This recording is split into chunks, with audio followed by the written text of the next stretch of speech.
book friends. So I just finished this book, Saving Noah, I'd say 2 weeks ago. Um, if you don't want any spoilers, now's the time to go because I'm about to crack it wide open. I there is a lot for this book. But before I get into that, the main plot is it is about a boy, Noah, who is as a teenager, star child, of his family, of the community, in school, everyone loves him, comes to his mother and says, during swim practice, he hurt a few young girls around 6 to 8 years old. So this follows the vantage point of the mom and him throughout the events that happen afterwards. A lot of dark things happen, a lot of triggers. So if you are a mom or you have triggers that are easily hit, I would definitely look for them or at them before reading this book. It is very emotional. It can try you. So with that being said, I'm going to get into it. I despised the ending of this book tremendously for the end chapter. Everything that led up into the point, him, he didn't do anything like physical to the girls other than touch them. So that kind of wasn't the worst part. The worst part for me was when he himself was beat up not once but twice, physically almost on the brink of death, and then he himself was raped with a baseball bat, which you didn't find out until later that happened. He confessed to his mother, which that broke me. The other parts where he tried to commit suicide twice, and he again was put in the hospital for it.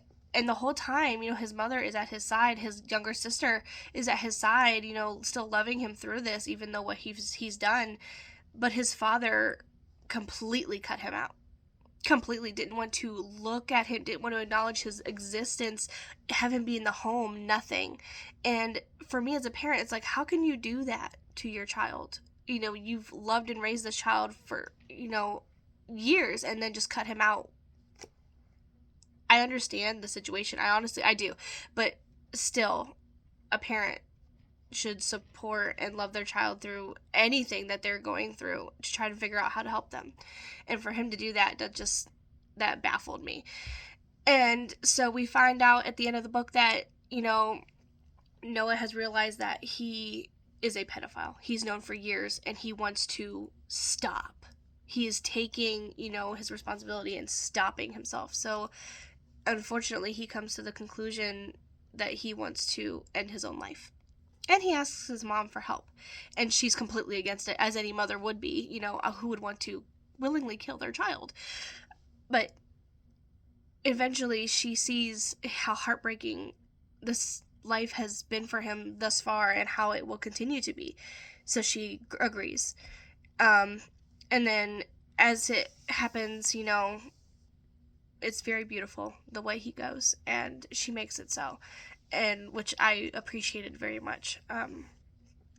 But the end, you find out that the snippets that are placed in here that have the vantage point of like the hospital and his recovery and the jail he was in, they weren't his.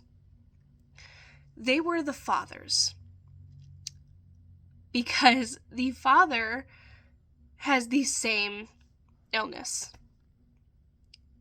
And at the end, he divulges that he is glad that Noah is dead because now he doesn't have a reminder of what he is walking around and making him feel uncomfortable, as you could say. And as a mother and a wife, I would definitely want to know if that's who my husband was or the father of my children, because how could you hide something like that and then be angry at your child for doing the same thing? I was beyond irritated. I literally almost threw the book across the room when I was done with it. I was so mad at this book. Other than that, it gets you in your feelings. It makes you think and take another look at yourself and the world around you and how people react to you or others who are going through different situations than you are. And it was hard. It was a very hard read to continue through it, but it was great. So I would still recommend it 5 stars. Lucinda Berry, amazing work, but dang girl, dang.